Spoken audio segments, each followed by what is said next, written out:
नमस्कार दोस्तों, bloody vibes के आज के इस एपिसोड में हम लोग आप लोगों के सामने युवराज नाम के लड़के के साथ एक गेम की वजह से घटी हुई ऐसी खतरनाक घटना की कहानी लेकर आ गए हैं कि सुनकर आप लोग कांप उठेंगे। ये गेम कोई और नहीं बल्कि फ्री फायर नाम का गेम है। बेशक आज जितने लोग वीडियो देख रहे हैं सभी लोगों ने फ्री फायर के बारे में ज़रूर सुने होंगे और 85% लोगों ने खेले भी होंगे। तो भाई ये एक ऐसा गेम होता है जिसकी मदद से बहुत सारे लोगों के बीच में दोस्ती भी हो जाती है, बातचीत भी होने लगती है। क्योंकि तुमने भी ये खेली हुई हो, हमने देखे हैं कि कैसे जब खेल रहे होते हैं तो हमारी टीममेट्स जो होते हैं वो हमको बोल सकते हैं, हम उनको सुन सकते हैं, हम भी बोल सकते हैं। तो ऐसे खेलते खेलते कई बार हम लोग उन्हीं टीममेट्स के साथ खेलने लगते हैं और फिर ऐसे करते करते दोस्ती बढ़ जाती है, फिर नंबर एक्सचेंज होते हैं, फिर मिलना जुलना भी होता है। कई सारे ऐसी स्टोरीज भी, किस्से भी सामने आए हैं जिसमें लोग फॉरेन कंट्रीज से मिलने के लिए यहाँ पे आ जा रही है। कई बार अभी कुछ दिन पहले की बात है, एक लड़की स्विट्जरलैंड से आई हुई थी इंडिया एक लड़के से मिलने के लिए। सीमा हैदर नहीं आती क्या पाकिस्तान से? सीमा हैदर पबजी के चक्कर में आई थी, लेकिन आई तो थी तो ना। हाँ, मतलब फ्री फायर पबजी एक ही तर्ज के गेम है। तो ऐसा होता है बहुत सारी जगहों पर। तो युवराज नाम का ये जो लड़का है, उम्र इसकी बहुत ज़्यादा नहीं रही होगी, स्कूल में ही पढ़ाई करता था, बहुत पबजी खेलता था। उसकी दोस्ती आसाम के रहने वाले अमित नाम के लड़के से हो गई थी। ये जो अपना युवराज था वो हरियाणा के एक छोटे से गांव में रहता था। वो केवल अकेला पबजी नहीं खेलता था, वो अपनी बहन के साथ मिलकर खेलता था। इसकी बहन का नाम था बबीता। ये इससे 2-3 साल बड़ी थी। बबीता और ये और अमित और एक दो लोग और ऐसे ये पक्के वाले टीममेट्स हो गए थे फ्री फायर में। हमेशा साथ में खेल रहे हैं, ऐसे सबके बीच में बहुत गहरी दोस्ती हो गई। और बबीता और इसके भाई युवराज की खास मेन जो दोस्ती है, पक्की वाली दोस्ती है, वो हुई अपने अमित से जो आसाम वाला था। ये लोग नंबर एक्सचेंज कर लिए, फ़ोन में लगभग डेली बात करते और उसको अपने बड़े भाई की तरह मानने लगे थे। वो ज़्यादा उम्र का था, कह सकते हैं कि 22-23 साल का रहा होगा और ये लोग तो बच्चे थे। अब ऐसे ही एक दिन की बात है भाई, ये एक तरफ है, ये बात जो मैंने अभी बताया वो एक तरफ रखते हैं। अब एक दिन की बात है, युवराज जो था ना वो कोचिंग पढ़ने के लिए अपने गांव से बाजू वाले गांव तक जाया करता था। कभी साइकिल से तो कभी पैदल, मूड के ऊपर डिपेंड करता था। गर्मी का मौसम रहेगा तो साइकिल से जाएगा, ठंड का मौसम रहेगा तो वो पैदल जाएगा, ऐसा था। तो एक दिन ठंड के ही टाइम की बात है, वो बढ़िया अपनी कोचिंग के लिए पैदल पैदल निकला। 3-4 किलोमीटर दूर था उसका ये वाला गांव, कोचिंग वाला गांव। और ना आज कोचिंग में उसको क्या बोले सर ने कि आज हम एक्स्ट्रा क्लास लगा रहे हैं, कुछ ही दिनों बाद तुम लोगों के हाफ ईयरली एग्ज़ाम शुरू होने वाले हैं और हमारा कोर्स उतना पास नहीं पहुंच पाया है, तो आज और कुछ दिनों और हम अपने एक्स्ट्रा क्लासेस लगाएंगे, तो उम्मीद है किसी को कुछ प्रॉब्लम नहीं होगी। सब बच्चे आसपास के रहने वाले थे, सब ने बोले नहीं सर कोई प्रॉब्लम नहीं, कोई प्रॉब्लम नहीं है। अब इसने सोचा कि अरे यार, अगर मैं सर को बोल दूंगा सब बच्चों के सामने कि नहीं सर मुझे प्रॉब्लम है, मुझे जाना पड़ेगा, तो बहुत ऑकवर्ड हो जाएगा, ऐसा लगेगा कि मैं सीरियस नहीं हूँ, सब बच्चे सीरियस हैं। एक काम करता हूँ, मैं भी रुक जाता हूँ। नॉर्मली इसकी कोचिंग से छुट्टी यही 7 बजे तक हो जाती थी और अंधेरा होने वाला रहता था और लगभग हुआ ही रहता था, अपने घर पहुंच जाता था, कोई तकलीफ नहीं थी। लेकिन आज एक्स्ट्रा क्लास इसकी लगभग 9 बजे तक चली, 2 घंटे की और एक्स्ट्रा क्लास। और अब सब बच्चे अपने अपने घर के लिए निकल गए। अब अपने युवराज को भी जाना था। युवराज 2-3 दिन से गेम में खेला नहीं था कुछ, और ना ही 1-2 दिन से उसकी बात अमित भैया से हुई थी आसाम वाले। तो उसकी कोई, अमित की कोई अपडेट नहीं थी युवराज के पास। मैं क्यों ये बता रहा हूँ आपको आगे समझ में आएगा। ये अपनी कोचिंग से ऐसे ही सबको सी यू करके निकला कि कल मिलते हैं, और अपने घर के लिए पैदल पैदल बढ़ चला। अब ये कोचिंग वाला जो गांव था, इस गांव से इससे गांव के बीच का जो रास्ता था वो बिल्कुल सुनसान, और कहीं कहीं पे स्ट्रीट लाइट्स भी नहीं थी, भी तो बड़ी डिम सी जलती थी।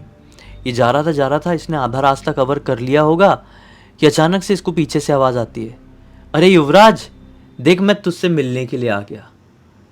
ये शॉक्ड, इसके चलते चलते कदम रुक गए। ये पीछे पलट कर नहीं देखा, ऐसा इसको लगा कि ये मेरा वहम हो सकता है। फिर वापस से कुछ आवाज़ नहीं आई, इसने सोचा वहम ही था। फिर अपने घर की तरफ चलना शुरू कर दिया। 5-6 कदम चला है, फिर से आवाज़ आती है, युवराज तू मुझे पहचान नहीं पा रहा है? हम लोग रोज़ बात करते हैं ना फ़ोन में, तुझसे मिलने के लिए इतनी दूर से आया हूँ, तुझे आवाज़ लगा रहा हूँ, एक बार पलट कर तो देख। युवराज जैसे ये आवाज़ इतनी क्लियर सुना, समझ गए कोई और नहीं अमित भैया है, आसाम वाले। ये खुश हो गया और खुशी में, एक्साइटमेंट में तुरंत पलट कर देखा। लेकिन जैसे ही पीछे पलट कर देखा तो क्या पाया कि पीछे दूर दूर तक सुनसान इलाका है, कोई भी नहीं खड़ा है, एक काला कुत्ता भी नहीं, कोई भी नहीं है पीछे। इसको ऐसा लगा कि ये कैसे हो सकता है, भैया की तो अब भी आवाज़ आई थी पीछे से। फिर तुरंत दिमाग क्लिक किया। भैया को प्रैंक करने की भी बहुत आदत है, हम लोग खेलते भी रहते हैं फ्री फायर में और फ़ोन में भी कुछ भी बात करते हैं तो प्रैंक बहुत करते हैं भैया, मेरे और बबीता के साथ। आज भी प्रैंक कर रहे हैं, लेकिन आज करने नहीं दूंगा। भैया पहली बार मिलने के लिए आए हैं गाँव।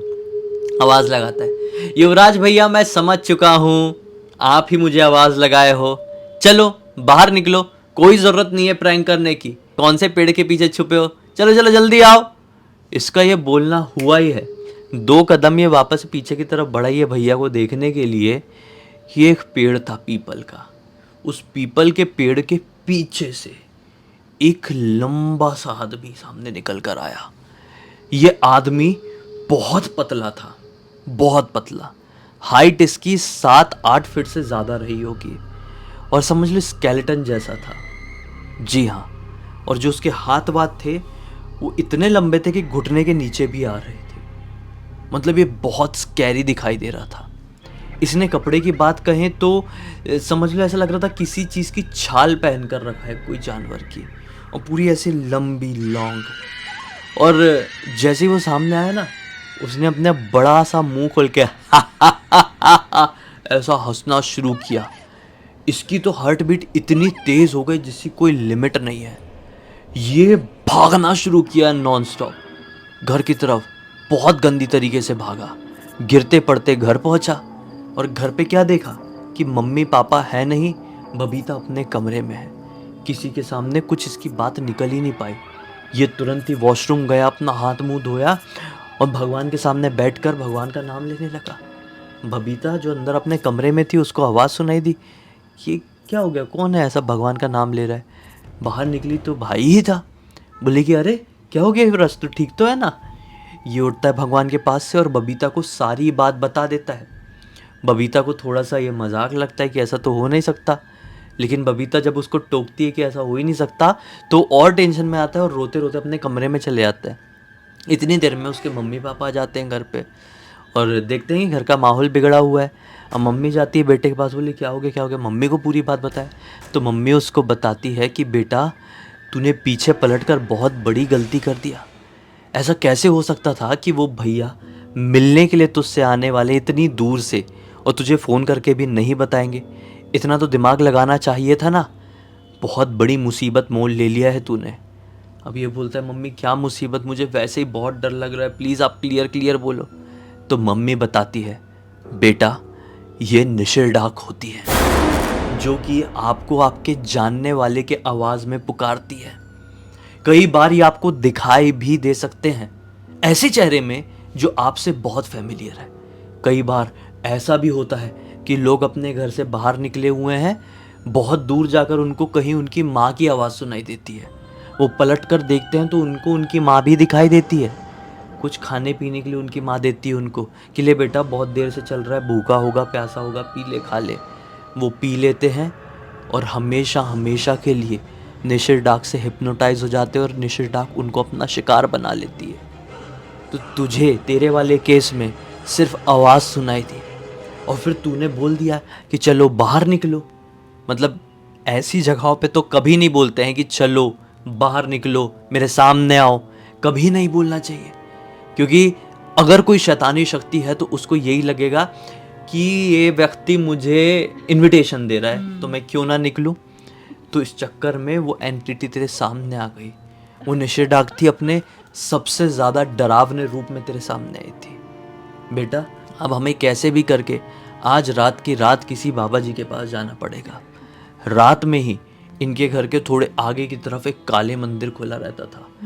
वहाँ पे ये लोग एक बाबा जी के पास गए। बाबा जी ने थोड़े मंत्र वंत्र पढ़े, उसके शुद्धिकरण किए और बोले अब चिंता करने वाली बात नहीं, घर जाइए। लेकिन घर जाने के बाद चीज़ें ठीक नहीं हुई। इसको आ गया बहुत तेज़ फीवर रहा। डॉक्टर के पास ट्रीटमेंट चला, बहुत इधर उधर लेकर गए, कहाँ कहाँ लोगों से बात किए हैं। ये इतना चेंज हो गया, जो हर वक्त मस्ती करता रहता था, लोगों से बातचीत करने में बहुत आगे था। बिल्कुल मतलब ऐसे बच्चे कहते हैं ना जो बहुत बिल्कुल सीधे नहीं रह पाते, ये वैसा बच्चा था। पूरी तरीके से पलट गया, पूरा बदल गया। मतलब ये घटना उसके साथ 2022 में घटी थी, 2022 की ठंड वाली। आज पूरे 2 साल हो गए हैं। इन 2 सालों में ना ये ज़िंदगी में कभी अकेला गया है कहीं पे भी, ना इसने किसी से ढंग से बात किया है, और ना ये कभी मस्ती कर पाया। ऐसा लगता है कि अभी भी उसके दिमाग में वही सारी चीज़ें गूंज रही होती है, शायद वही खतरनाक चेहरा उसको दिखाई दे रहा होता है। इसके जिन भी दोस्तों को पता चला ना, इसके सब दोस्त बोलते हैं कि ये झूठ बोलता है, ये ऐसे ही बोलता है, ऐसा कुछ भी नहीं हो सकता रियल में, ये पढ़ाई से बचने की ऐसी नौटंकी मारता है। लेकिन सच बता रहा हूँ, जिसके साथ होता है ना वही जानता है कि क्या बीती उसके साथ। तुम्हारा क्या कहना है इस मामले में? सही बात है। और ये जो आज फ्री फायर गेम में ऐसा तुमने बताया उसकी वजह से ऐसी घटना घटी, ये सेम घटना मेरे साथ भी तो 1 साल पहले घटी थी। कैसे? जब मैं पबजी वाली स्टोरी बना रही थी, जहाँ पबजी वाले वीडियो में जब पीछे वो भूत रिकॉर्ड हुआ था। अच्छा, मतलब कि कैसे मैं अकेले बैठ के सुना रही थी, तुम कोई शूटिंग में गए हुए थे और घर पे कोई भी नहीं था और मैं अकेले वीडियो कर रही थी, चारों तरफ से सब कुछ स्लाइडिंग वगैरह बंद था, पूरे पर्दे लगे हुए थे और लिटरली यहाँ पे मैं ऐसे बैठ के वीडियो बना रही हूँ एक चेयर पे और कैमरा आगे लगा हुआ है, माइक लगा हुआ है और पीछे से कोई ऐसे क्रॉस करके गया है। हाँ वो बहुत क्लियर है, उसके ऊपर मैंने आप शॉर्ट्स लोगों ने ही बताए थे, बहुत सारे लोगों हाँ ने। सब बनाया। और वो पता कब चला?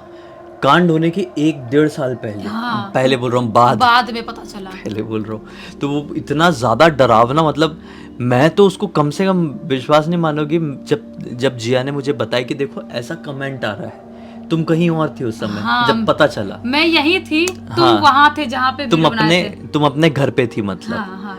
और मैं अपने घर पे था। तो जिया ने मुझे मैसेज करके भेजी स्क्रीनशॉट लेके कि देखो ये कैसा कमेंट आ रहा है। तो मैंने देखा और वो कमेंट से में क्लियर नहीं लिखा हुआ था, वो किसी ऐसे बच्चे ने लिखा था जो क्लियर नहीं लिख पाया था। इतने मिनट में कुछ हाँ, ऐसा। तो मैं बड़े ध्यान से पढ़ा, फिर मैंने बोला साला कुछ दिखाई दिया है क्या वीडियो में। फिर मैं उस वीडियो में जाके देखा और लिटरली क्लियर दिखा है और दिमाग खराब हो गया। मैंने 200 बार देखा होगा वो वीडियो। और रात के 2 बज रहे थे जब तुमने वो वीडियो मुझे भेजा। हाँ। उसके बाद मैंने और मेरे भाई सचिन ने दोनों रात के 2 बजे ऐसे बैठ के फोन में देख रहे हैं, बार बार पीछे कर रहे हैं, आगे कर रहे हैं, देख रहे हैं। यकीन नहीं हो रहा कि सचमुच में ऐसा कुछ कैप्चर हुआ है हमारे कैमरे में। हाँ।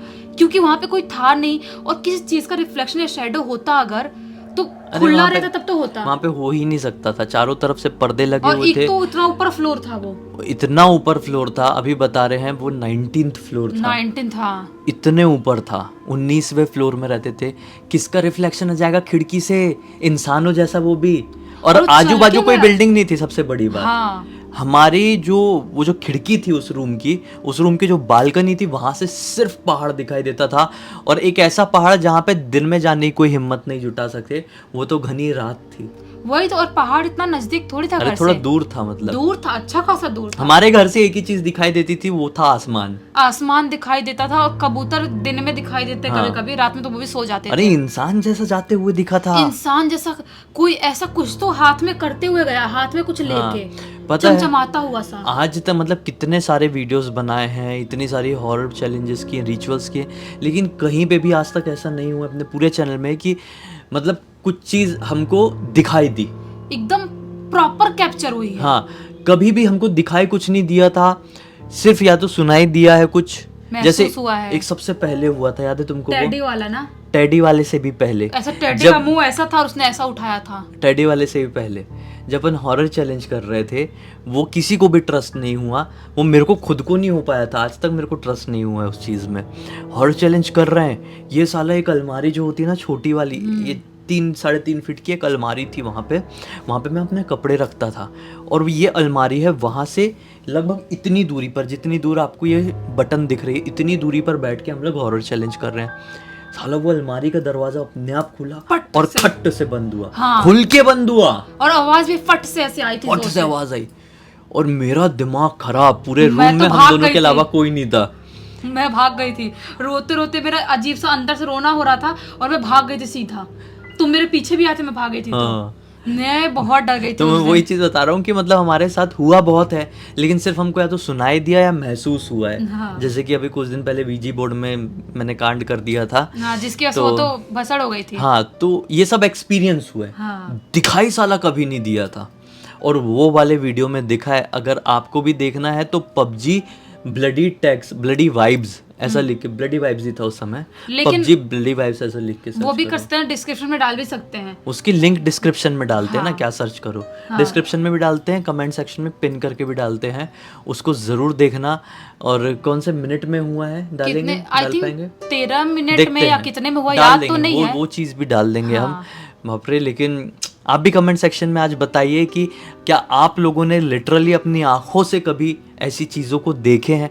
एक्सपीरियंस करने की बात नहीं कर रहा हूँ, देखने की, कट टू कट देखने की बात कर रहा हूँ। ज़रूर बताना अपने एक्सपीरियंस को, हम अपने किसी शॉर्ट वीडियो या बड़े वीडियो में ही उस चीज़ को डिस्कस ज़रूर करेंगे, उसको डिकोड करने की कोशिश करेंगे।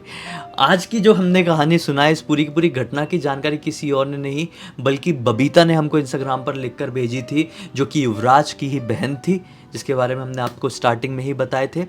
उसका बताने का ये मकसद था कि देखो ऐसी एंटिटीज़ भी होती है दुनिया में जो आपको पीछे से आवाज़ लगा सकती है। आप पीछे पलटेंगे तो हो सकता है आपको कुछ ना दिखाई दे, लेकिन अगर आपने बोल दिया सामने आओ चलो, तो खेल हो गया वहीं पे। सबकी किस्मत युवराज जितनी अच्छी नहीं होती जो सही सलामत बच गया। खैर, अब इसी एक नोट के साथ इस कहानी का अंत करते हैं। अब तक इस वीडियो को देख लिए हैं तो लाइक ज़रूर कर देना, चैनल को सब्सक्राइब करके बेल आइकन दबा के ऑल के ऑप्शन में क्लिक करना, क्योंकि इसी तरह के हैरान कर देने वाले खौफनाक वीडियोस डेली आप लोगों के सामने लेके आते रहते हैं। इंस्टाग्राम की लिंक इस वीडियो के डिस्क्रिप्शन बॉक्स में मिल जाएगी, क्लिक करके डायरेक्टली वहाँ पर पहुँच जाना। और इसी तरह की कोई भी कहानी, टॉपिक या जानकारी आप लोगों के पास भी है तो लिख भेजना। हो सकता है हमारा अगला वीडियो कल आपके हिसाब से ही बन रहा हो। तो चलिए कल फिर से मिलते हैं, तब तक के लिए बहुत बहुत धन्यवाद। आपका दिन शुभ।